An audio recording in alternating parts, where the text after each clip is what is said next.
The button has been pushed. The click thing has been clicked. I can see that things are working. Temporarily. Everything is a temporary state, you know that. I am Nothing shocked. nothing is ever working for that long, especially around here. I am shocked. Shocked. He spent the whole morning, No. literally like the whole morning. After the swim and After the you trip to came the from the computer swim. shop. Yeah. Which is about 9 o'clock. You came back around 9 o'clock. What? I came back around 10 because I was walking into town. Yeah. At night. I was still walking to the shop with the broken computer. Anyway, so he was doing these things from 10 o'clock. He's been running around, swearing very loudly and pulling cables. I never swear, and I definitely never pull cables. All over the place. And Never. I Ever. had like 4 monitors in the middle of the living room. No. Crazy. And I was like, oh, why is it doing that? What? I don't know. Were there problems? Were there any problems? Was there a whole bunch of feedback coming through the speakers at one point in time? It looks like things are working, so... Oh, well, fortunately, I mean, for you, right? For me. Look, I thought... you can see I us. woke up this morning and I thought, I'm going to simplify it all. Because it's all... This year is the simplify, simplify, simplify, which is why I have made things so complicated. Yeah, that's why we had like 5 pieces of technology simplify, around here. Simplify, simplify. And has it worked? No, not really. But we're getting there. You can't expect instant. But you can't results. really simplify unless you make things extremely complicated for yourself in the first place. So, good job. Okay, what have I done? I've see on our side of things, I have I've reduced 2 computers to 1 computer. We have said goodbye to YouTube Live, and hello New York. No, sorry, and we're concentrating on the Facebook stream and the podcast right now, and things will be mirrored onto YouTube, as YouTube appears to be the one place where I'm picking up subscribers. Are you? I am. I don't know if they're joining because of me or because of you, to be honest. Or it could be the synergy. Perhaps because of the value that we provide. It might be because of the Stefan Molyneux videos or the Jordan Peterson or the other educational stuff which is on there. It might be because of that, but might be. Anyway, whatever it is that's on there that you provide for people through your YouTube channel, it's a good thing if they find it helpful and if they subscribe for it. It is. Whether it's you in person or whether it's the resources that you find for people that they can use. Yeah, I often wonder about the what kinds of people would subscribe to my channel and what their interests might be. And whether I'd get more subscribers if I just called it the Booty channel, maybe, or something like that, rather than the Academy. Did you read? Did the name just come out of your mind somewhere from the back drawers of your mind? Because the back. There's no such thing as a back drawer. Yes, there is. You can't get around the back. This is a wall. It's around down here. A back drawer. you just created something that does not exist on the planet. That's because I've created it. Isn't that what you're supposed to do? And round here, there are back drawers, but there's a wall. Yes, but there's a back drawer. Yeah. That's why it's so difficult to get there, right? Right. It's hidden in the back drawers. Exactly. That no one ever uses. Because I once talked to you about the booty yoga, no? Excuse me? I once talked to you. Hello? I once talked to you about the booty yoga. Oh, yoga. Yeah. I heard, what did I hear? Yoda. Oregano. I don't know where that came from. Okay. Right. Booty yoga, that's what? Some kind of woman came up with this. You know there's beer yoga. where people do yoga and Some drink kind of beer woman and get came up drunk. with this booty yoga and it's trying to sell people the idea that booty is an old Indian word that means secret, which I think is It might be. nonsense. I think might she be. just chose the word booty spelled B-U-T-I because it sounds like booty spelled B-O-O-T-Y. Is it B-U-T-I? Yes. It's probably a place. There's probably a place in India called Booty. And yeah, and what she does is she takes yoga Right, yeah, I got back to exercises. my hometown of Booty. She takes Talk to yoga my grandmother. exercises and she takes like a tribal music kind of thing, or really BT music. What? BT. It's got a strong beat. Oh, beat like meaty. Yeah. Meaty. She takes I like that. It's really beaty. either tribal or really beaty, Beat people to it. and it's all very fluent and very rhythmical, and she does these, she bases it on basic yoga poses, but it's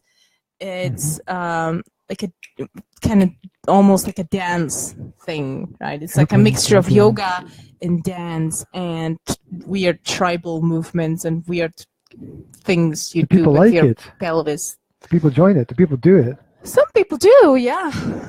Yeah. Well, I found That's just weird. I found some free videos, right? I did like 2 of her workouts. But you've done this. I wanted to try it. Who would join this? You. No, Okay. I just wanted to try it, but I only found like two free videos on YouTube, which made me think, okay, this is obviously not a big thing yet. And I did not like the videos very much. It's obviously not a big thing. It's obviously it's terrible. Yeah. Right. And I didn't like the workouts very much because they weren't balanced. Mm-hmm. Sometimes she did exercises with her left leg, which she then didn't do with her right leg, and I don't like that. Right? It's like she's. So you could be, it was like she's forgotten what she did there with one of the legs, and then she did the same thing for the other leg, but not exactly the same. It'd be different exercise for the other leg. And I was like, it's not balanced. I can't do that. I have to have the same stuff for both sides of my body. Right? So it's bullshit, basically. Because it was just frustrating. But I mean, the idea is great. The idea is great. If she put a bit more, professionality into it. Is that a word? It could work. Professionalism. I mean, it's got good marketing, but it needs a bit more structure to it, I feel. It needs to be real and useful. Yeah. Okay. Also, they were really hard workouts, though. Really good for your butt. You were the whole like 40 minutes workout was almost all of it was in a half squatty weird position. Really tough for your hamstrings. The half squatty weird position. Like you're going to poop. Sorry, I said that word. Oh God, you've done it again. It took you 5 minutes. I know. It took you 5 minutes. Yeah, it's like a wide squat, and you do almost everything from that position. It's do almost rough. nothing. I do almost nothing from that position personally. Oh, that's why your hamstrings are not as strong as they could be. It's strong enough. Maybe we should put it on and do it together. No, I refuse. That would be great. I refuse. That would be great. I'm not being negative. I refuse. You could go and circle your pelvis round and round and Stop it. It's a bit like You're pelving me. Mixture of belly dancing and yoga. Boga. Yeah. Boga, yes. Boga. Belly dancing and yoga together. Yeah, super Or cool. boga. Could be. Boga, spelled B-O-G-G-E-R. Or B-U-T-I, but just pronounced differently. Okay, right. 101 uses for a yoga mat.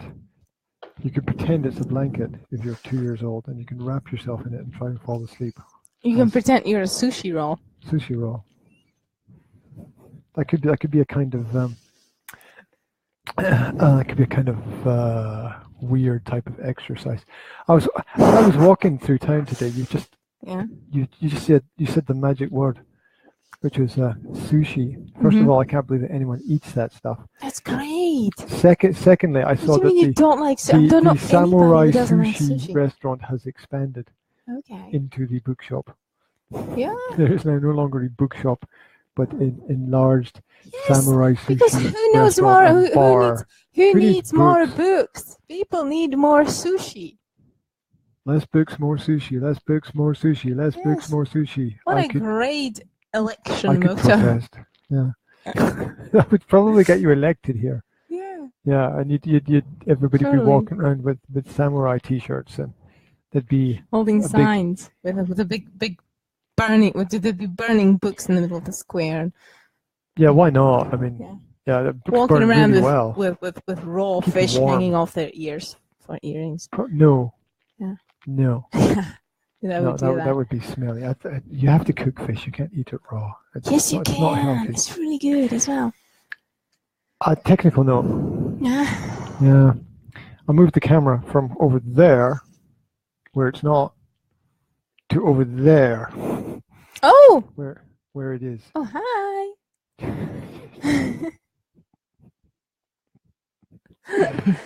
Is this practical parenting for the parents or the kids? I'm really not sure. Right. But I was almost a sentence. Right. It's like a caveman English. I don't need words. I can just grunt. Grunt and ugh.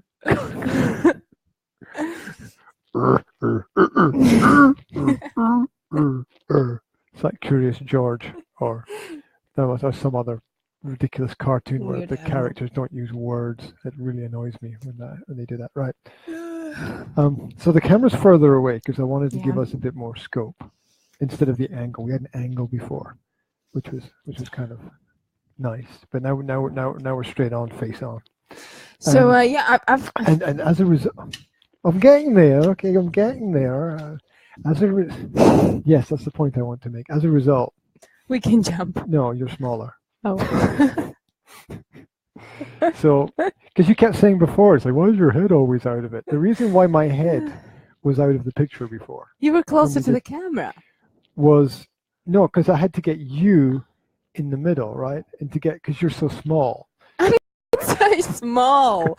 I'm actually 170 centimeters tall, unless I shrank That's if you hang for a couple of days, right? by the neck. By the feet, right? And so to get you in the middle, I had to be kind of hanging out of the picture. Mm-hmm. Right. And so now that the camera's further away on the live broadcast, what's up, Jazzy? I thought Jazzy was going to bed. Now she wants an apple. What's that about? If you wait a minute, Do you know what darling, she ate for lunch today? Nothing. She ate 2 carrots and 1 apple. That's quite good. No, actually, she ate 3 carrots and 1 apple. That's even better. Raw. Raw. She's Yeah. she's on the raw road. She's on a raw road. She is. Now, that's nice. Now, we're doing this for the first time with the camera here, so I was thinking We'll that keep you maybe, again, yeah? maybe, no, get it, no, just stay in one place, okay? Don't go anywhere. But she wants apple peeled. Oh gosh, just please, everybody, just relax for a second. I have to move the angle of it a little bit. Well, move it So- then.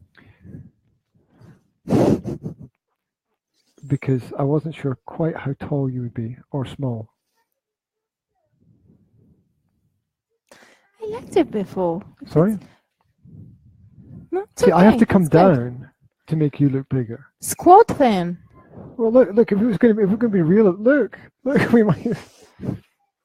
need. You could do that with the camera, I suppose, and then you sort of be on the same. Oh God. Anyway, sorry. We're okay. Right. I'll just go further up, back, front. No, stay behind me. You block out the light. You do actually block out the light when you move there. I get all dark. Squat. All the light is. Like that. What? You can just do that. Stay like that. Why would I want to do that? Because it exercises your Oh, no. I wanted to poke your hamstrings. Not where my hamstrings are. That's because not where suddenly my- you got all smaller. That's not where my hamstring lies. It's round the back, okay? Sorry, I've mistaken. When was the last time somebody's hamstring hung down between their legs? Mistaken a ham for sausage. I think. Oh dear. Oh dear. Sorry. Sorry. Could have happened to anybody, you know? But it didn't, did it? Protect myself here. You should wear that thing that hockey players wear. What, a mask? For your jewelry. Well, I could put all my rings in it. Yeah. That's lovely. That's absolutely fantastic. Right. Hey, maybe she's going to fall asleep over there. If we just keep talking. You think? Okay, let's just keep talking then. Right. Let's get on with it. Let's. So what's new? Well, I made some notes. What notes? And I don't know what they mean. I wrote down some ideas. Well, that used to happen to me at the interpreting when I was at university, and you know when you do interpreting and you have to make notes. Well, sometimes when you interpret, you have to wait for the speaker to finish their like a longer. You have to wait for them to finish what they're saying. Yes. Like you never do with me. Exactly. Right. So and it's. Sometimes they just look at so much more space here now. You can put your foot on the table. Sometimes they just don't stop talking, and you have to take notes, right? And after they're finished, then you look at your notes, and you basically, you use them as a help for your memory to remember what they said. Notes help. I know. Revelation. Notes I know. Help you remember. And most of the time, you have no idea what you wrote down because they were talking so fast. You would need to know stenograph or whatever, and you don't, like shorthand. You don't. What? So, shorthand. Is that a character from a Western? Old shorthand! No, we call it stenograph in Slovak, but I think it's called shorthand in English. Right. It's the special type of writing where you've got like one symbol for a word instead of a letter or whatever. It's what they used in law, in court, and whatever, to be able to write really fast by hand. So instead of writing you just use like a letter T or something, right? So instead of writing you just write a special type of line with a dot on top of it or something. I don't know. Oh, okay. So it's a completely different type of writing. I've never learned it or even researched it. I just know about it because I read. You do what? Read. What's that? It's the thing you do with your eyes when you're looking at letters and turning pages. And you're not actually talking to book. You're actually reading what's written in it. You're talking to. I read that somewhere. Where's that? Didn't I read it in your? Didn't I read it in your? In your email thing, my yes, email. your free mail when you wrote about subscribe for. Yeah, you wrote one of them about the literacy of slaves in America. Yes, that'll be. And me. there was a story about a. Can you put your hand on there so that. Darling. Jazzy, would you like an apple? Okay. You want to come up here and join me on the podcast while Mommy's getting you an apple? No, just come on. Just come on. Okay, go do your thing, and I will filibuster. Can't think of an adverb to go with that, so I'll just do my thing. Right. Welcome to Practical Parenting. If you haven't tuned in before, we try to get to the core, the root. We try to dig deep underground and find some information about parenting that will allow us to resonate and connect with people and maybe share something of use and share something of value. You know how they say they grow up so fast, well, what we're trying to do is capture the moments. We're trying to use these podcasts to capture moments of life as they pass us by, basically, as we experience them, as we live through them, as we watch our children grow and have their experiences, we have this opportunity to discuss it with other people, to suggest good advice from things that we've learned, and to listen to other people's good advice as well, and bring all these things together in a podcast.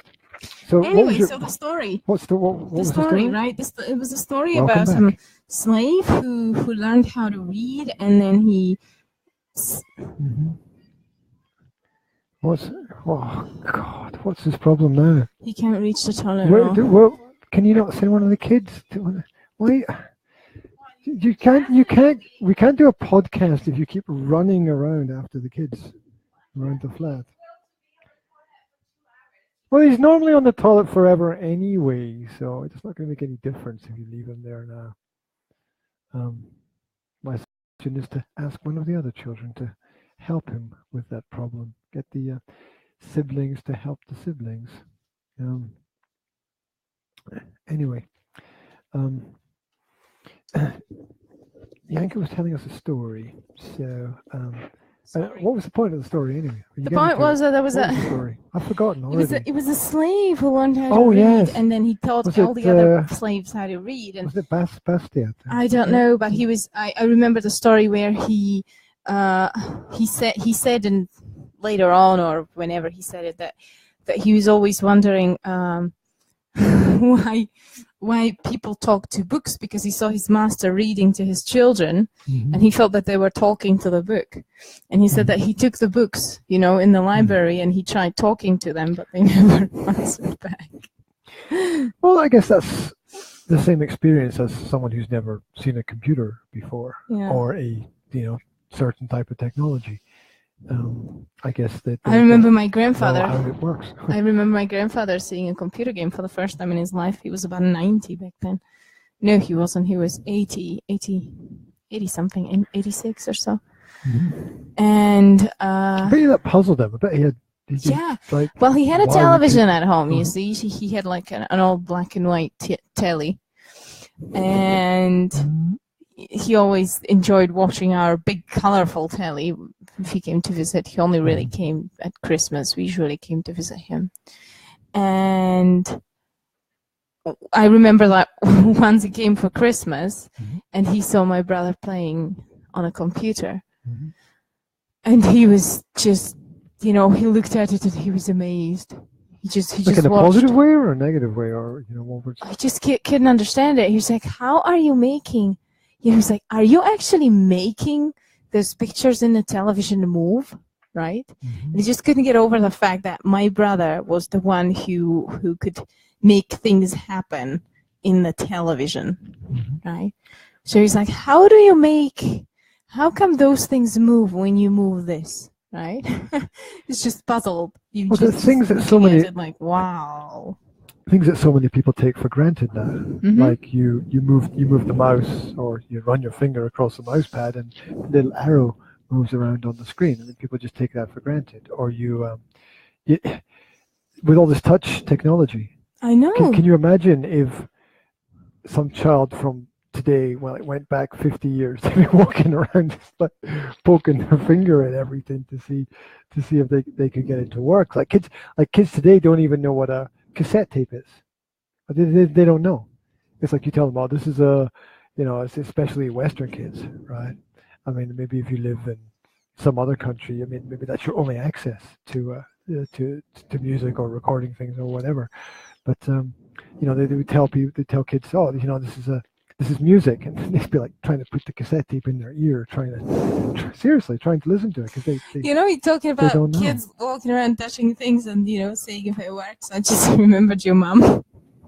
I called her once on Skype, and she said that she had difficulties. She couldn't get things to work, and she was going on her iPad or whatever she has, and then she told me. Then she called me back and she told me. I realized what the problem was. I was trying to control the laptop screen. touching it with her finger. Yeah. So I guess we all get confused sometimes by all this stuff. But I remember seeing my first smartphone. I was at university when I saw my first smartphone. And my friend showed me it, and she was like, "Oh, blah, blah, blah, blah, let's watch this on YouTube." And I was like, ooh, cool.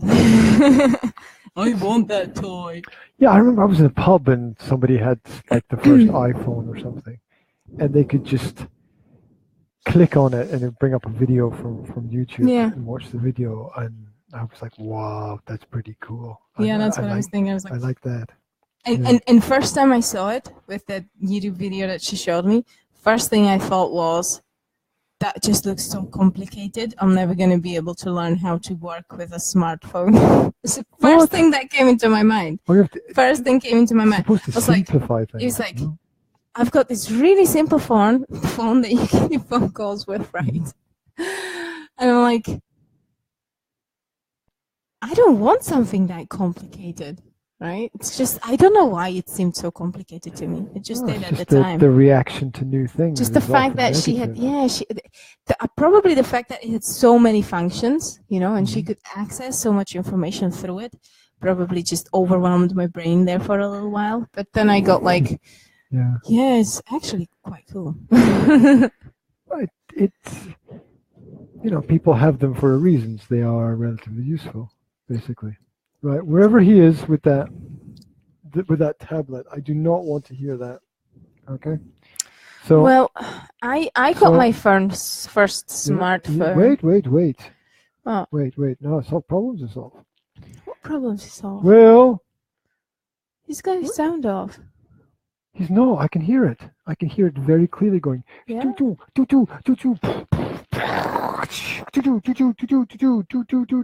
can? He's definitely not got the sound off. Okay, give him a shout. Where is he?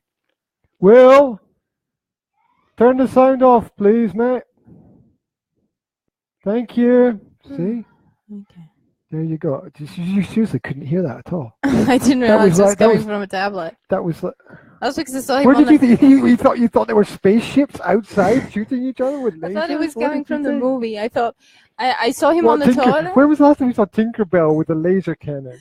Right? I saw him on the toilet and he had his sound off at the loo, so I didn't, it didn't even occur to me that it could have been coming from a sound. No, in the toilet is maybe the one place where you should have the sound on, right? Because you don't need to hear other stuff, right? Yeah. So hey, we had this really cool thing when we were students at our student flat, but a friend who hooked up the radio to the light switch. So as soon as you turn the light on in the loo, the radio turned on, so that nobody hears you doing your business.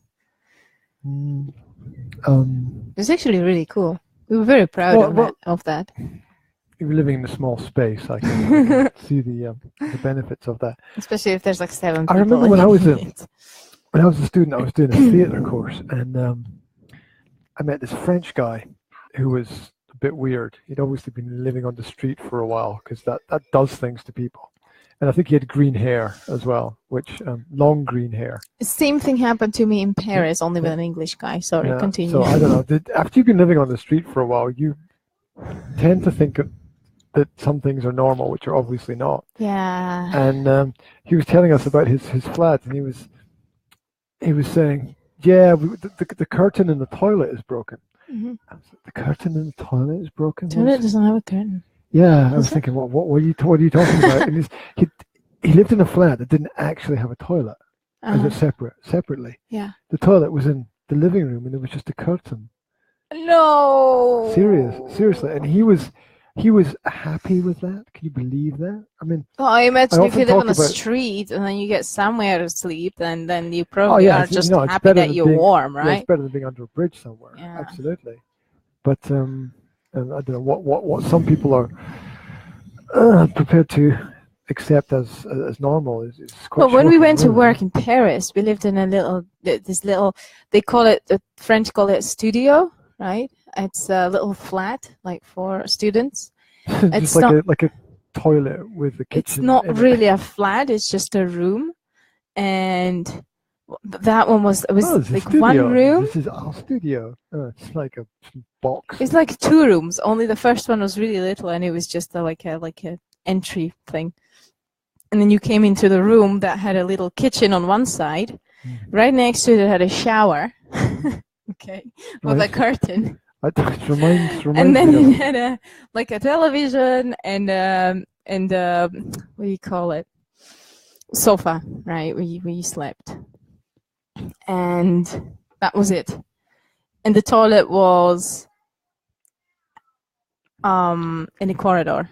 It wasn't in the room or in the flat. But no, actually, It's in the not in corridor. the middle of the corridor. Like it was a Well, room. no, it was a room. Okay, it was a bathroom. It was like a common lavatory for all the residents that lived on that floor of the block of flats.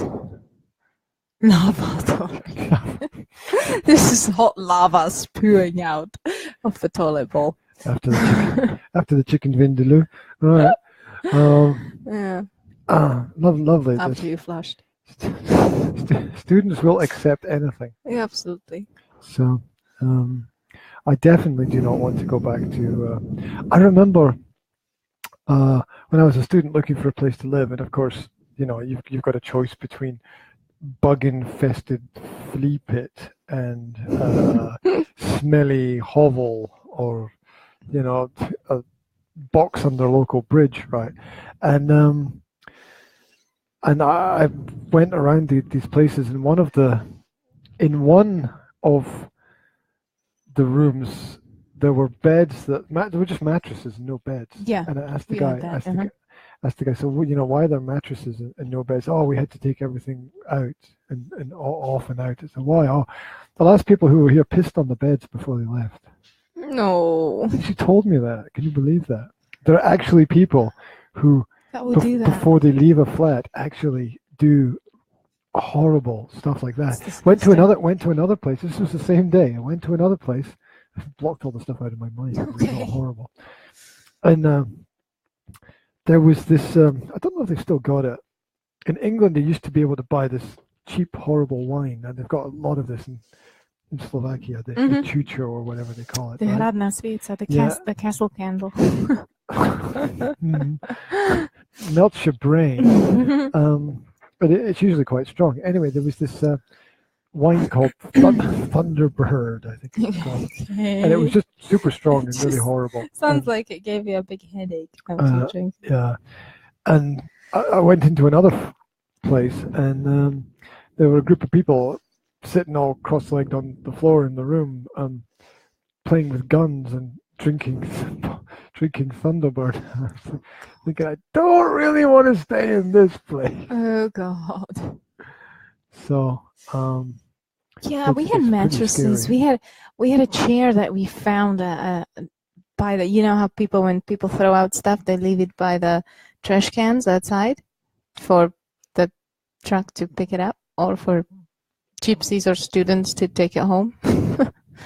When you've got rubbish, you put it in the rubbish bin, right? But yes, but when you've got something big that that somebody else might come and take, you leave it next to the rubbish can and wait for people to take it. That's what you do in Slovakia.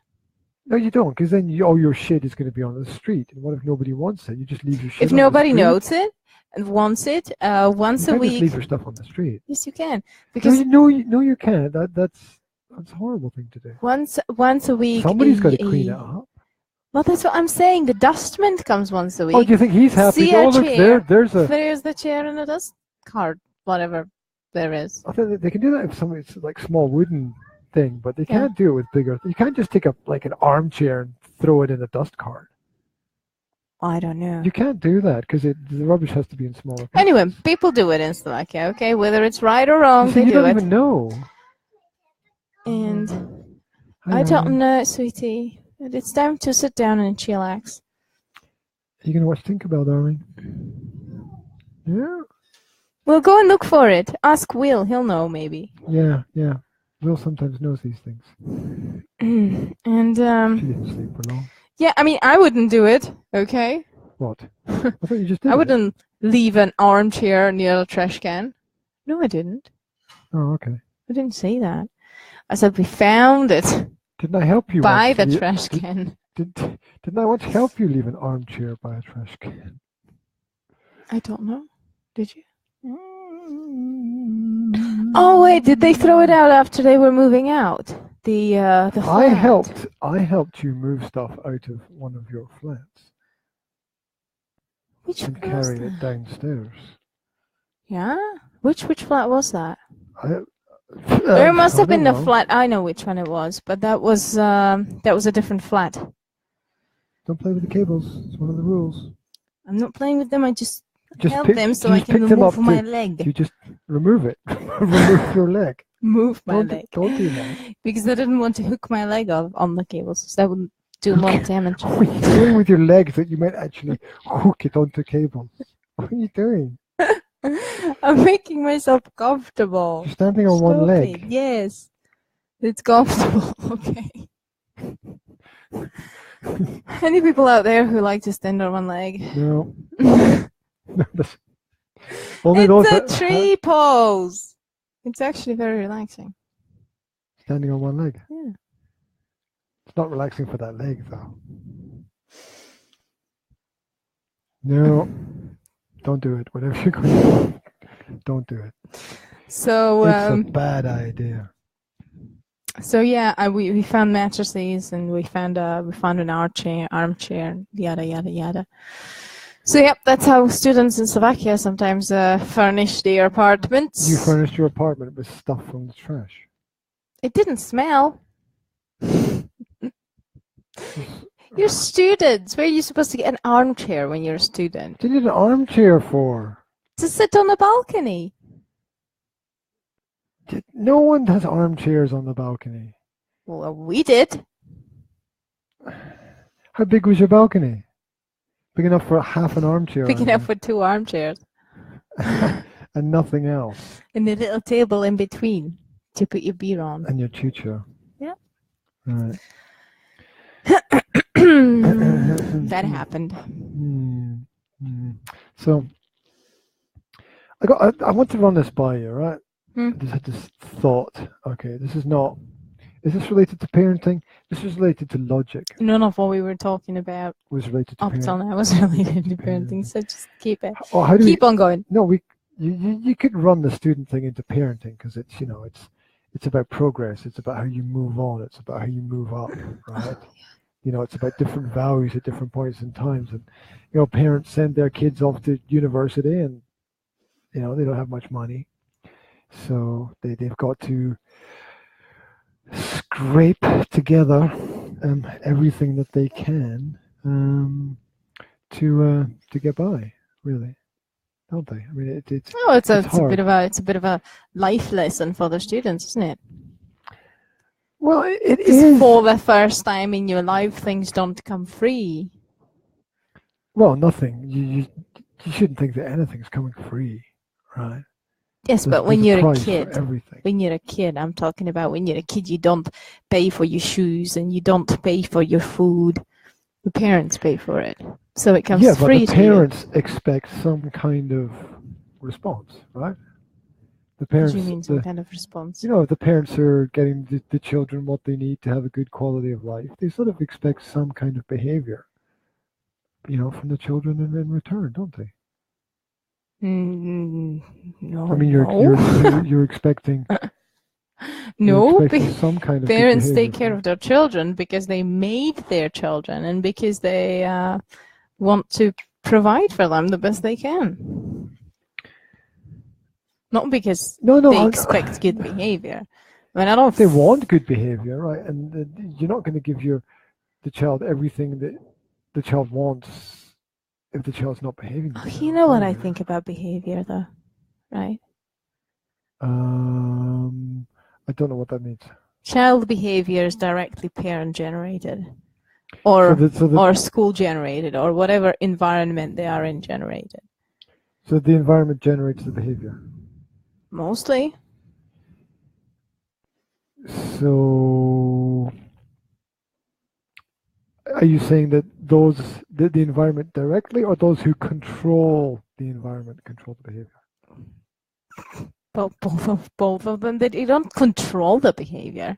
I'm not saying you control the behavior. I'm saying that it's at the root of the behavior, right? I mean, if you've got a kid that behaves horribly, right? Or I don't know, if you've got a kid that's cheeky and swears at you and calls you names and slams the doors and destroys your stuff, then obviously you've done something wrong, right?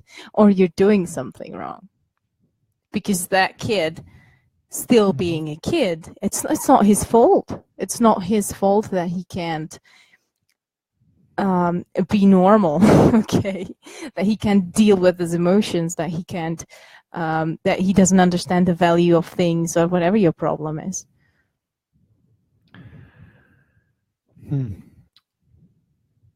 So it's the parent. What about, say the child goes off to university, right? And misbehaves at university. It's not a child anymore. Isn't there a transition phase when a person leaves home where they're perhaps not ready for the responsibilities that are going to come? But they are directly responsible. They're 18. Yeah, they're even legally responsible for everything. Yeah, but you don't just wake up on your 18th birthday and suddenly become responsible. No, you have to teach them. You have to teach them to be responsible ever since they're 6 months old, right? You just teach them responsibility ever since you can communicate it to them. But okay, but sorry, you didn't finish your question. I was asking a question. Yeah, it's something about what if a kid goes to university? Oh yeah, what if a kid goes to university, and what if their behavior at university is less than acceptable because they suddenly have this freedom that they never had before, and when they were at home they were all good and nice, but there's less than acceptable. What does that mean? Well, they make problems. What kind of problems? Legal problems? So they get into trouble. Maybe they're getting bad marks because they're not focused on their study. Maybe they're staying out late. Maybe they're drinking and partying.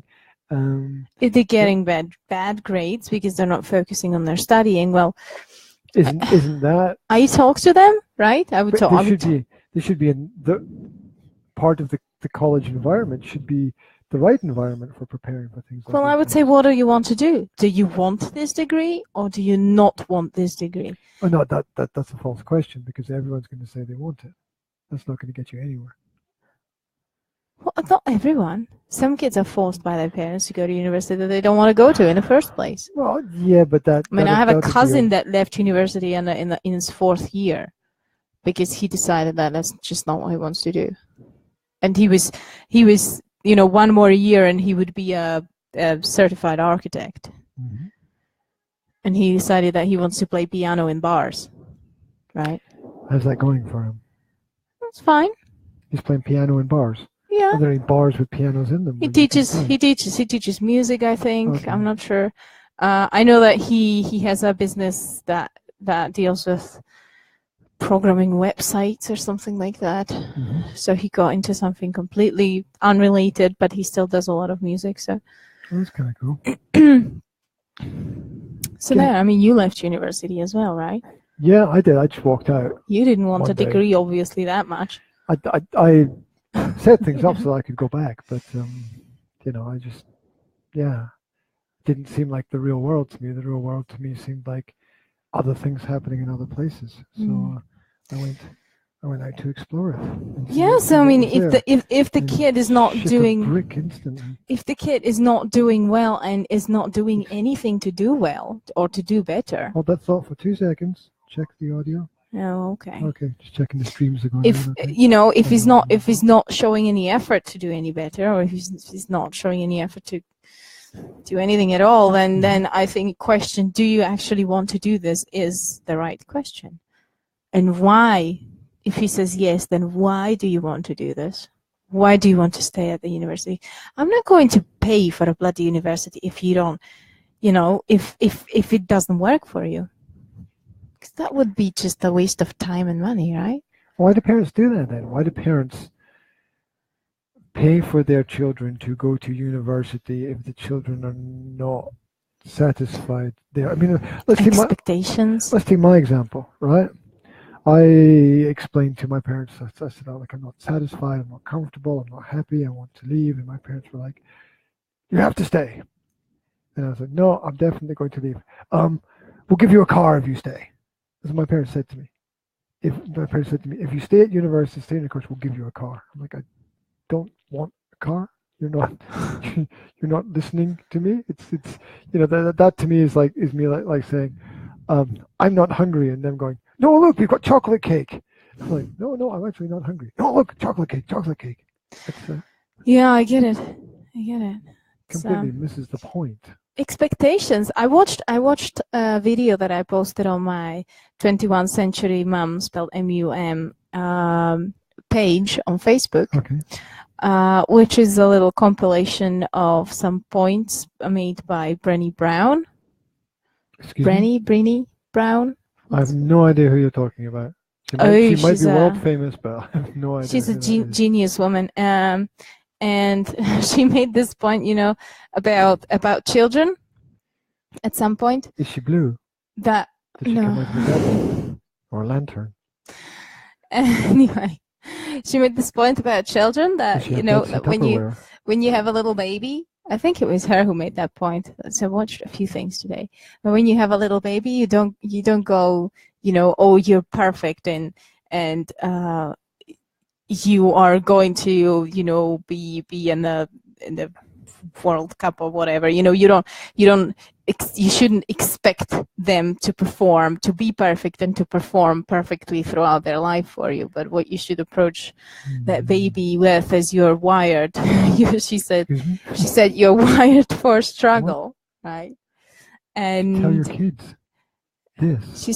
She was talking about little babies when you have little babies, right? Okay. She said because she was talking about perfectionism, basically.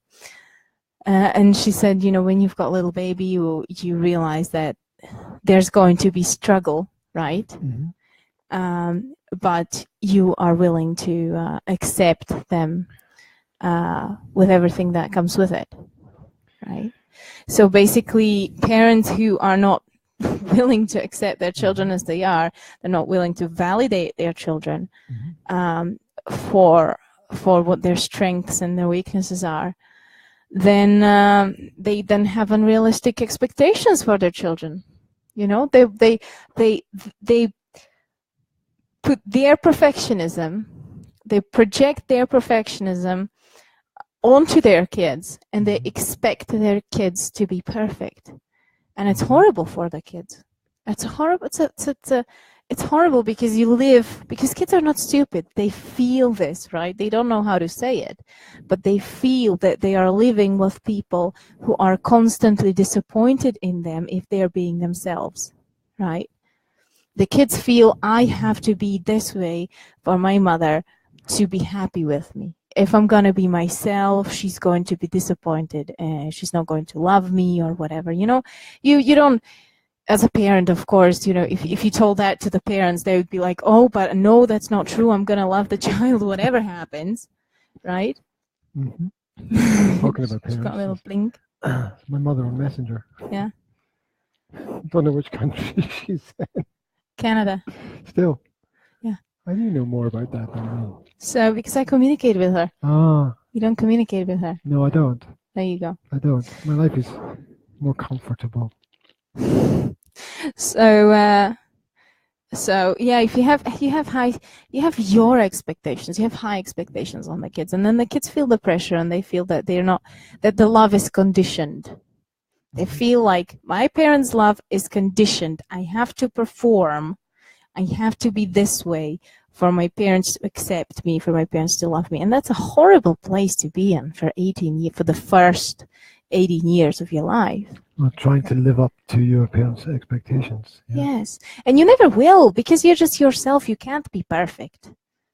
Right? And if you actually realize that this is not what I want to be myself. I want to be this. It's like that little bunny in that movie, in that Hop movie, right?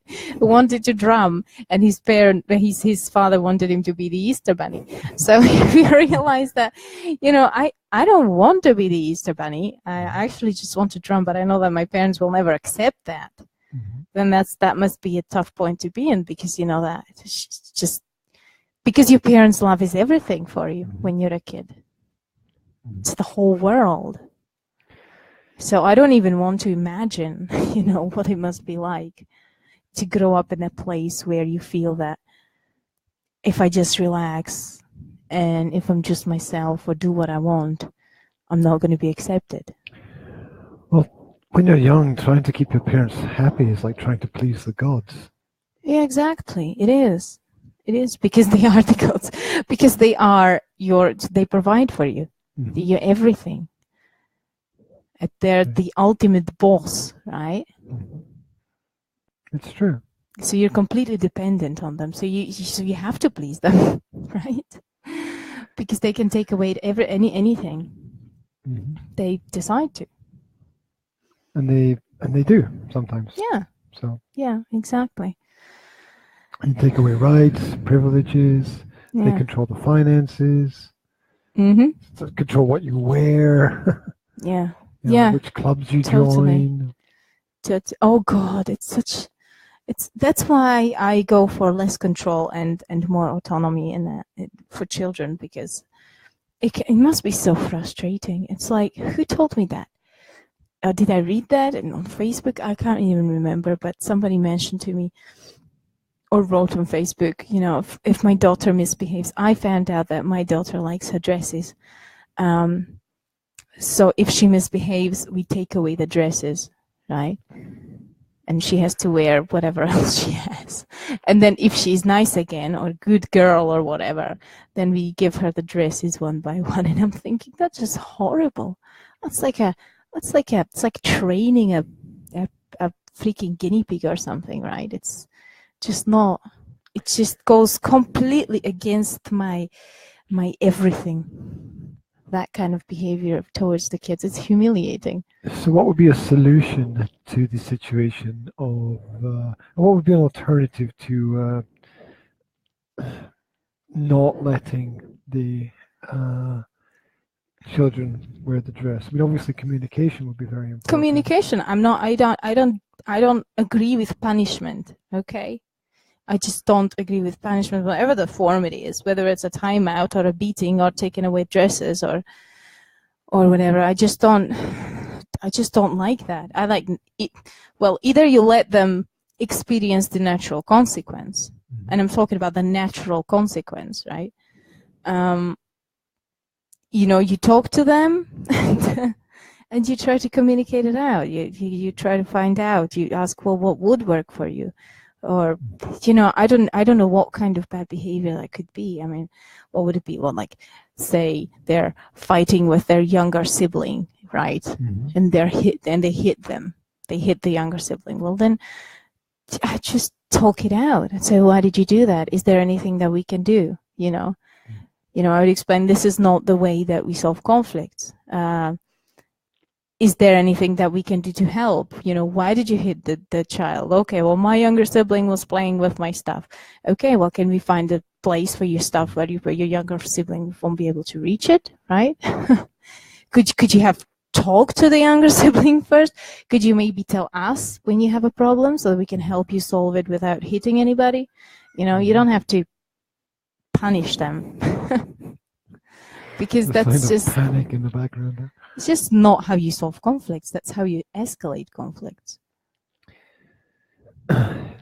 Yeah, it's important not to become part of the conflict itself.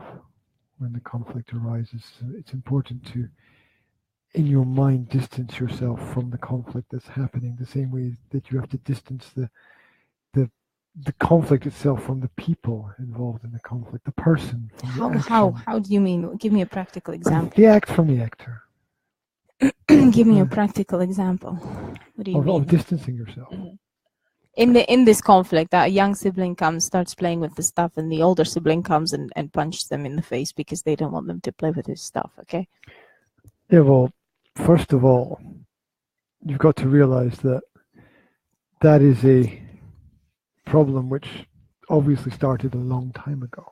Yeah, I know, but give me example of what you just said about distancing yourself from the conflict, because I don't understand. Well, not to sounds walk too into, abstract to me. Okay, no, not a conflict already exists. Yes. So don't become part of it. Don't become part of the conflict. How could you become part of the conflict? What should you not do? Well, let's say the boys are say it's two boys, right? Just imagine it, because you said punch. Just imagine it's two boys. I imagined two girls, but okay. It's just because I have a younger sister. And you were obviously very aggressive to her when you were younger. So that doesn't matter. Boys or girls, it doesn't really make much difference, I don't think. So if it were boys, you don't want to become part of the argument itself, right? The boys are already maybe shouting at each other. Mm-hmm. You don't want them to be shouting at you as well, and you don't want to be shouting at them because that's doing the same thing. Okay. So you want to psychologically distance yourself from the conflict that's actually happening. You want to be involved in trying to resolve it. Mm-hmm. But and you're be not focused part of it. on the resolution of it, but you don't want to be part of it. Could that mean that you shouldn't take sides with any of them, maybe, or? I'm just trying to understand. Well, you can only take a side once you have all the information. So you can't really objectively take a side until you know everything that's happened. You can't do that until you've communicated to everybody about what's going on. And the serious conflicts rarely arise from one thing happening in one place at one time. Yeah, it's more of a mindset kind of thing, isn't it? Yeah, and so that's what I mean by separating the act from the actor. Is realizing that you don't want to charge in with the same mindset that already exists. The mindset that already exists is, take control of everything and be aggressive. Mm-hmm. You don't want to launch yourself into a situation which already has that, creating one problem. Mm-hmm. So the strategy is be there, talk about what you can see happening that is there, explain to people what you have observed, ask other people what they have observed, and try to search for root causes at that point in time, which might be fair. I mean, you want to deflect as much as possible onto other activities. You want to get the young people to, if possible, move on to things more constructive, because focusing on conflict just makes the conflict bigger. Mm-hmm. So yeah, I think it's focusing on getting people to move on to the next thing. And yeah, young people hopefully will go with the flow of that and realize what's happening. Just like once again, the analogy is football, right? Somebody gets tackled, it's not a fair tackle, it's a foul. What happens? The ref blows the whistle, the game stops, you give the ball to the other team, and you get on with the game, right? Mm-hmm. You don't continue arguing about the foul, because for anything to happen, the game has to continue. Yeah. So you just keep moving. Absolutely. Going with the flow. Well, I just wanted to elaborate on the natural consequences as opposed to punishments, right? I just wanted to give some examples. For example, if which happened before to me, right? We would go to a restaurant and Zora she was much younger than now. She might have been, I don't know, maybe 3 years old. And she would, I would ask her politely to say, be quiet, not to shout or not to yell or whatever. And it wasn't a situation where it was completely in her power to do that. Okay, it wasn't in a situation of distress where she's hit her head or something. Yeah. So I had to ask her multiple times, and she wouldn't do it. She would still be, very, very loud and doing things that she was not supposed to be doing. So what I did was, I would take them out. We finished very quickly our meal, and I would take them out and I would just say, look, this is what happened. This is why it wasn't good. We were disturbing all the other people there that were trying to eat, peacefully. And I just said, I'm not going to be able to take you to a restaurant anymore, right? Because if you can't, be considerate, when it comes to other people who are eating there, then we just can't do it. Place and purpose, right? Place and purpose, because why do people go to restaurants? To eat. Yeah. They don't go to restaurants to listen to other people fighting. Yeah. So I just said, well, we won't be able to do that. And she was very upset because she liked going to the restaurants. And the next time I said, well, okay, guys, we're all hungry. I think we're just going to get a snack, because last time I had a problem in a restaurant. And she would go, oh, no, we can go to a restaurant. I'll she'd be like, I'll be quiet. I won't be too loud. I said, okay, well, let's give it a try and we'll see, okay? And if it doesn't work out, then it's going to be a snack. And it worked. And she was all right, It wasn't a punishment. It was a completely natural consequence, and she understood why she has to be quiet in the restaurant. She didn't get the message that she has to be quiet in the restaurant because otherwise she won't get her tablet for 2 weeks, Okay. But she understood that it's because we have to be considerate towards other people. Yeah, explaining what is happening in the world around about is very important, because not everybody sees things the same way, and the world is very confusing. People have different things on their mind. So being aware of the fact that different behaviors are required in different environments. The way that you dance across the living room is not the way that you stand in line at the post office. It could be, make life more interesting, but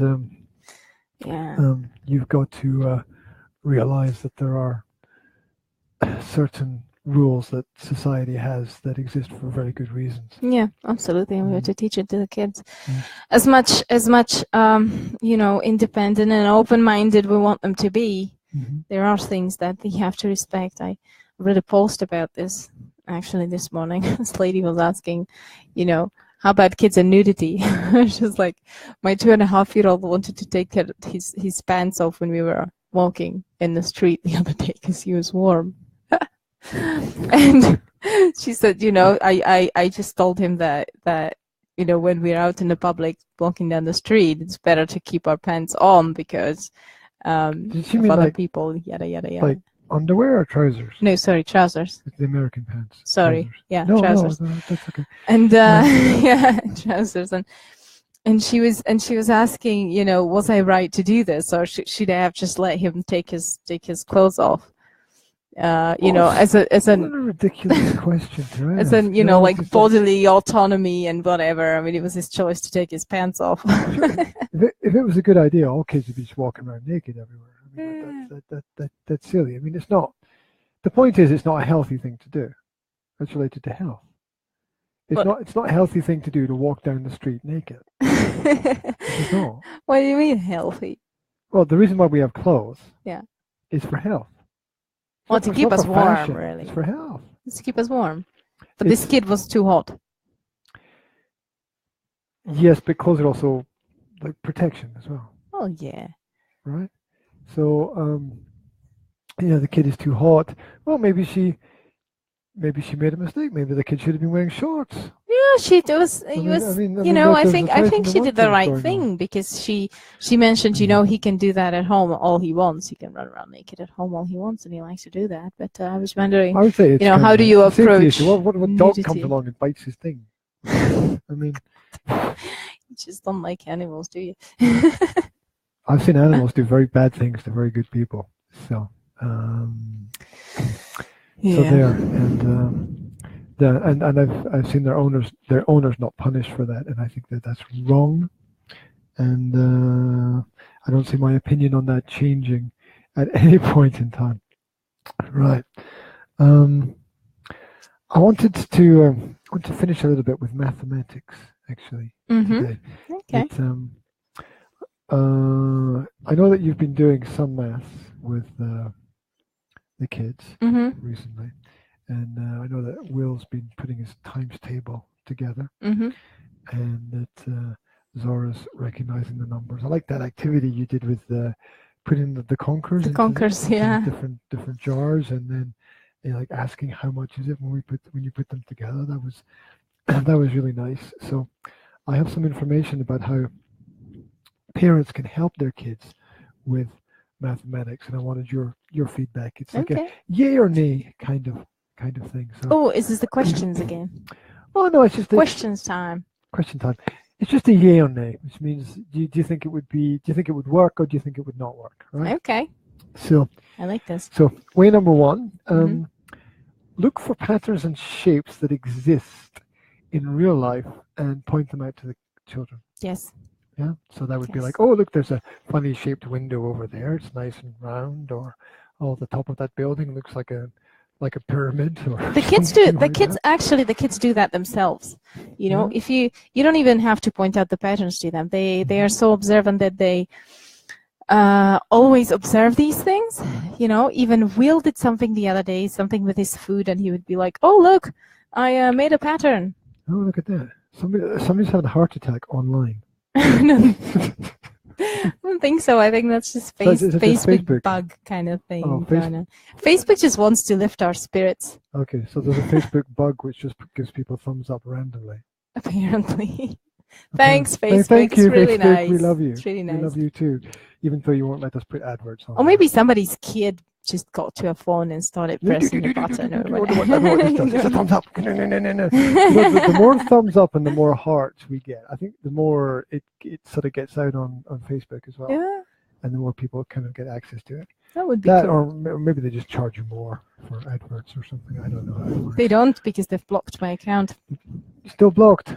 Still blocked. Still blocked by Facebook. And I talked to You people. naughty Oh look, girl, we got you. hearts. And Look, there's a heart. and we I talked to people People on the podcast in a would be like, what are they social talking about? social media support group on Facebook, and they were like, Facebook has a social media support group. no, it's not Oh. Facebook social media support Oh, group. it's somebody It's just started it, people somebody. people who are work with frustrated. social media. And you know, they all said, oh yes, that happened to me as well. Well, what I had to do is I had to write them at least 6 messages or 7 Can I have messages. another heart, please? Can you put one more heart on the screen, please, just for me? Just is that a heart? That's not a heart, is it? Well, it looked like a donut. I don't know. I can't do a heart. I can't do it. Weird My hands hands. are all funny. Like that. Oh. Yay! Oh look! Oh my God! I'm gonna have a heart attack. Shit, somebody has just had one already. Anyway, what was I So saying? happy now. So they said, you know, you just have to be really persistent and you have to be really polite and professional about it, and they will reactivate it eventually. And I'm like, reactivate your. so I have to stick myself into you have to sit- somebody's. Oh, basically what they said is sit and wait. No, Sit and no, wait, they huh? said bug them about it, but be very nice and very professional and very kind. Not kind. What word did they use? No. That the very polite. The emails are supposed to be extremely polite, right? And I'm like, I'm not going to climb up somebody else's It's backside. really hard to write a polite right? mail when you're angry. When you're extremely angry, because instead of replying to you, they just send you automated messages, and after you get the automated message after the 3rd time, the politeness just kind of, you know, starts to plummet because you're like frustrated and helpless, and helpless kind of goes directly to angry. And angry goes straight back into helpless. And The politeness is not in any of those. Okay. I don't know. There should be So- some generic email that you It's can like, just copy and paste. it took them about 3 weeks, but they did reactivate mine. And I'm like, what? So you're basically relying on somebody being in a good mood, liking your emails, and deciding that finally, after 8 emails they received from you, they're going to reactivate your Facebook account. I mean, is there something wrong with this system, or is it just me? I don't know. You'd probably get more like praying to the gods, though, than writing emails to Facebook. Probably, yes. If I pray to Shiva, she'll reactivate my account with her 8 arms. There's an idea. Is it a she or a he? I never know, by the way. You're asking the wrong person. Yeah, I really don't know anything about that. So I should research that. What gender is Shiva? Then do that. And I come thought back in I this next thought it was a podcast woman. and tell us. Anyway, Yeah. okay. Right. Number 2. Sorry. Number 2. Have your child measure ingredients for a recipe that you are making or they are making. Good idea? That's a good idea if you have kitchen skills. You don't have kitchen skills. I don't have kitchen skills. How do you weigh stuff then? How do you know how much you're putting in? I don't. A little bit of this and a little bit of that. And I kind of improvise. pinch and It has sprig worked and- so far, hasn't it? The carrot cake was fantastic. See? It was. I'll give you 10 out of 10 for the carrot cake. Hmm. It was great. That was improvised. The bread before that was Didn't like it because it was buckwheat. definitely was. Buckwheat has wherever that. that is, it definitely. Buckwheat has that kind of wet cardboard aftertaste. Yeah, I imagine that eating the kid's doll's house would have the same taste. Right. Number 3. Ask your child to explain the maths that they are doing. Oh, that always works with everything. Tell me more. Well, if you ask them when they're learning something, and the best way to learn something is by teaching it, or by explaining it to somebody, or by imagining that you're going to have to teach it. That's a good way to, good state to. Well, when I was at university and I learned something, right? I studied something, I learned something. I did the most annoying things that everybody hated. That's hard to believe. I know. I would, we would go to this room and we'd be all waiting for our turn to be examined. And once you just lie down here. Not like doctor examination. I'm talking about, oral examination at school. Anyway. It just reminded me of something. What? I was listening to the Stefan Molyneux college show, right? And I'm not sure I can. This girl was all talking about health and her healthy lifestyle and how she wanted to be all healthy and blah blah blah blah blah. And she's talking about her problems in her sexual relationship with her partner. And I'm talking about kids, hello, which I wasn't. We've got someone who's come to join us here. What is that? Oh, wonderful! What have you brought us, darling? What have you brought us? What do you want me to do with it? You don't know. You don't know what you're going to do with it. You're going to it's get not inside. Going to work. Darling, why don't you sit in it or something? Because standing on it when it's, I don't know, what is that? What has she got? We did IKEA box. An IKEA box that's made of material and folds into nothing. It will not survive as a seat. I like how you call fabric material. Why don't you put her on the chair and bring her into the podcast here? Would you want to sit on the chair, darling? Oh, look, who's that? You want to sit here? Wait, no, not there. You're going to have to do it. I've got a plan. As always, I've got a plan. You're going to have to put her down. She's not happy, Daddy. I'm going to have to move the chair of your... Yes. What you would you have to like? give me the chair, and the chair is going to have to go into the middle. What would you like, darling? Would you like to sit on the chair? Here? What about we put it here? There, you're playing with all the cables. I'm going to put it here. Oh, look, then you can sit on it. And you can sit on it here. No? Where? Look. No, it's got sides. Oh. You want apple? She wants another apple. Get your boxes from IKEA. I didn't actually know we had this. We don't go to IKEA. How do we get this? Can't fold it. Oh, look, there's a triangle. Dun, dun, dun. Oh, there's a square. Look, I just parenting in practice. Look at that. I wonder what else I can get out of it. Star. Something weird. Right. Enough about my terrible parenting.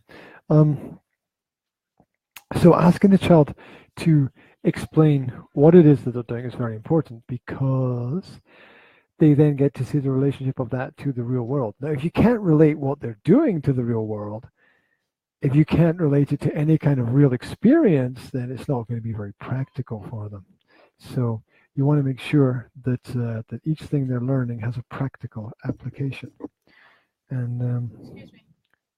Yes, I'm sorry. Here you are. There. So what did Stefan Molyneux did to do? look, triangle. Look, anyway, never mind. Sorry. You want to sit? Okay, right. So we bring this chair in here. Go over. And we'll try and bring Jazzy up here. You can go up here. Oh, and make sure she doesn't. You have to stand, darling. She wants to sit. She wants to sit. You have to make sure she doesn't touch any of the cables with her feet. Okay. Mm-hmm. There we go. You can almost You can almost see you. Look at that. It's Almost. a shame it's not a bit higher. Yeah. Oh, there's nothing we can put under her to make it higher, is there? So that she can be. Apart from the flat box, not really. I can try to lift it up. There we go. Can you see yourself? Probably can't. Can you see? Who's that? Who's that pretty little girl? Nice hair. I like your hair today. Looking good there. Okay, I'll put you down. Oh, just put that on my own toe. Putting a stool on your toe. So what, did she have problems with her partner? Wait. I got an idea to move this. Just over this way a little bit. Hello? What? You want me to take it out? You can sit on my knee and then it'll be even higher up. Oh, look at that. That's much better. My leg is going to die, but Here, we'll love. be on the podcast. Let's go. It's gone. There we go. Good job. So, I can't connect it to what we were talking about before. What were we talking about before? I was talking about a story, but I forgot what it was. You forgot what the story was. Yeah. We're not very good at remembering. Your podcast number 27 and number 28 were kind of similar. I wanted to say something I actually wanted to say something really interesting, but you just jumped in it with Stefan. Molyneux. Anyway, no, it made me laugh so much. It's like, Darling, there's no another one. This is the last apple. Right. Anyway, to make a long story very... Oh, okay. Keep talking. Well, I didn't know there was going to be having a kid in the middle of the conversation. The story is not appropriate for kids. It's an X-rated conversation, but I think I can get around it by using words that children are family friendly. Understand. Children understand everything that's going on. It's like, okay. No, really. Maybe they do. Maybe they don't. Hello. All right. Come in a bit closer. Far away there. Okay. So, so she was talking about her healthy lifestyle, blah blah blah blah blah blah blah blah blah, and then she got onto her sexual problems with her husband, and she was like, well, once every 3 or 4 months I'd give him a blowjob, and Stefan Molyneux was like, but you said you were a vegan. And that just cracked me up. It just cracked me up so much. Because she was like pouring her heart out and being all serious about this, and he was but she was contradicting herself, she was contradicting herself and not listening and repeating the same thing in the conversation, and Stefan Molyneux was getting a bit frustrated. Oh God! No, I don't know what my important thing was that I wanted to say. Well, and then she was What were we talking about? She was talking about she got ill because she didn't have enough meat in her diet, which is right. And then she said that. Well, at least you tried to get something. Sorry. Anyway. I'm sorry. There's a naked guy at the window over there. No, there's not. Yes, there is. Where? The first window in that block of flats. Oh, he just pulled his trousers up. Oh, there's a half naked bloke. Okay, so I was talking about how my annoying habit at the university, right? Where I studied and learned, and I was like, okay, well, I have to make sure that I know this, and you kind of when you learn something, then you repeat it to yourself after you've learned to see if you remember stuff. And what I would do is the next day I would come to school, and we would all be standing, in the corridor waiting to be called in. Oh, the oral examination. Yeah. That's what it was. I knew it. There was a connection. And I would just keep explaining things to people, right? And if nobody wanted to know anything, then I would just make it up. I would go like, oh, hey, and do you remember this point? Yeah. And people would be like, where was that? And I'd be like, oh, well, that was here. And I would just talk, and I would just tell them everything that I could remember, just to kind of practice my, to see if I really know it, right, for myself. So it's like explaining other people things and telling them how things are. And in my head, that was like, okay, I'm telling them, so now they will remember better. And I'm telling myself as well, so that I see what I know and what I don't know, and how I should say it. And that really helped me. Don't know about the other people. Probably just stressed them out. But it really helped. Are you saying that you were sort of bullshitting in the exams, basically? No. No? No, I'm not saying that. I'm saying that I reinforced what I learned by telling everybody else around me about it, which is basically what they're saying in point 3, Ask your children to explain to you what they're doing. Yeah, if someone can't explain what they're doing and why they're doing what they're doing, then what they're doing doesn't have much point or purpose at all. Well, no, actually, that's not always true. I had this guy who's really good at maths and physics, and he couldn't explain what he was doing, but he always got it right. The mathematical processes just worked in his brain. You don't be a very good teacher if you can't explain processes. Well, he didn't study to be a teacher. I think he's working in IT. But the thing is, he knew what he was doing. He was a genius on what he was doing. But when the teacher asked him, this girl's a genius with apples. You know how teachers sometimes or almost all the time insist on you have to write out the whole process when you do a test, right? They're like, okay, you have to write out the whole process so that we see what you're doing, so that we see how we got to the end result, yeah? And he always had problems because he always had the end result right, but he would either write a completely different process or just wouldn't write it at all because because it all happened in his genius mind, right? So yeah. So you can't. So some people can't always explain what's happening in their genius mind when it comes to math, because sometimes these calculations, I don't know how he did them. It was almost like as if they happened on a different level of thinking, Yeah, that doesn't really affect the point that I made, though, does it? That if you don't work through the processes, you can't really explain anything to other people. I mean, you can know it yourself, but if you can't, you can know it. You can know the answer yourself, but if you can't teach it to other people, the question is, do you then really understand it? Well, I don't know whether he understood it. I just know that he knew, and he was absolutely right. That was the way, right? That was correct. He was like, I'm 100% sure this is the correct result, and he was right. And sometimes it happened that I wasn't, and then he would be like, okay, you show me the process that you used. And as the other person was showing him, the teacher was showing him the process, he would at some point go, because he couldn't describe his own process, but he knew when he saw it written out, down, he knew where he made a mistake. Okay. So it was interesting. Okay, we'll do one more. Play card games or board games that involve counting. Does that help with mathematics? Oh, obviously, yes, it does. Absolutely. I mean, Will's Monopoly was really good for his counting. I can't stand Monopoly. But that's probably because my mother loves it. Right? What I'm saying is it's probably not rational. The fact that I can't stand that game, which is a shame because Will really enjoys playing it. And, I enjoy playing it as well. Yeah. I think you should play I prefer that card game. Maybe you will like it. Americki Jolik, the American Joker game. I like that. Maybe if you play Monopoly with me, you will kind of rewire the aversion. It's like me in chess.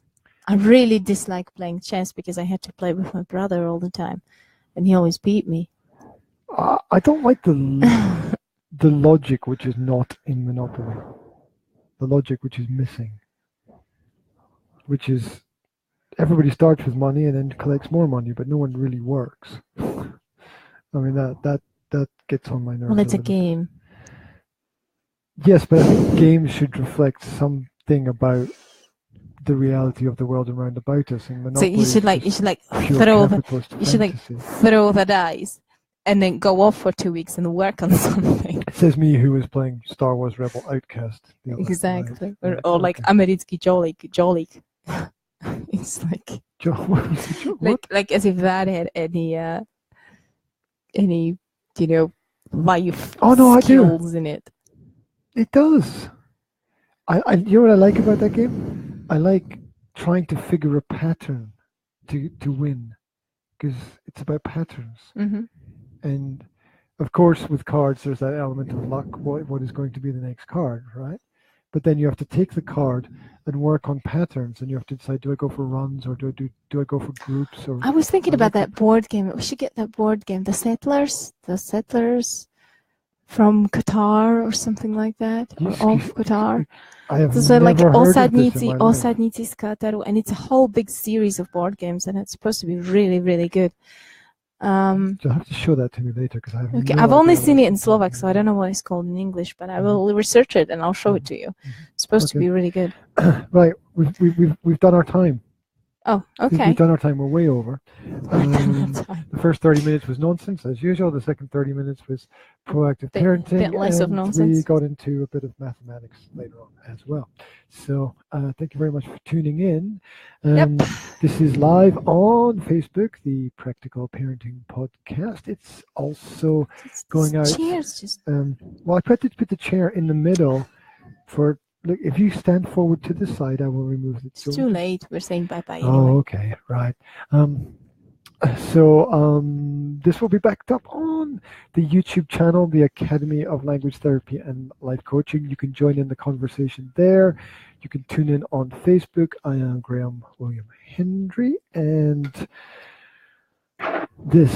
I am the 21st Century Mum here. Yes. Spelled M-U-M. There we go. Woo! Things going on in the background. Weird noises coming out of the technology stuff, as usual. It's all weird today. Right. It's a new streamlined We're going to version have of some everything. noises coming out of our son soon, so we better say bye-bye. Yes. Well, you have to hold it for 2 minutes, because we're saying bye-bye on the internet. Absolutely. Jazzy's trying to eat your MP3 player. Right. Yeah, join in the conversation. Leave your questions, and we'll get back to you with some answers. And thank you for the hearts and the likes. And keep your eyes open for more amazing parenting. Amazing parenting. Coming up this week as well. See you later. Bye. Dude it done. Bye on the internet. Thanks for watching and listening. Can't find my control system. Look at that. Nice day outside now. All the trees I know, we have to go changing outside colors. to take the kids outside. Yeah. Cool. Say bye again. Bye.